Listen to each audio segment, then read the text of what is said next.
जय माता दी सा। नवरात्रि रे दूजे दिन आपा पूजा करा माँ दुर्गा रे दूजे रूप माँ ब्रह्मचारिणी री।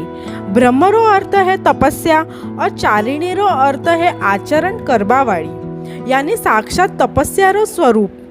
माँ रे इन रूप में कोनी तो कोई सवारी है और न ही कोई अस्त्र शस्त्र। पूर्व जन्म में जब माता हिमालय रे घरे जन्म लियो तो नारद मुनि रे कहवासु भगवान शिव ने पति रूप में पावा वास्ते उणा हजारों वर्षा तक घोर तपस्या करी। कड़ाकेरी ठंड, चिलचिलाती धूप और भूखी प्यासी रहकर माता अड़िग गया। अंत में माता ने सूखा पत्ता पर्ण खाना भी छोड़ दिया। जणा उनारो नाम अपर्णा पड़ियो। मारे सीधा हाथ में जपरी माला है और डावा हाथ में कमंडल सोहे है। माँ ब्रह्मचारिणी री पूजा करवासु भक्त ने संयम, तप और वैराग्य रो वरदान मिले है। जो भक्त मुश्किल वक्त में भी अपने रस्ते सु कोनी भटके, माँ उनरी सगड़ी मनोकामना पूरी करे है। प्रेम सु बोलो जय माँ ब्रह्मचारिणी।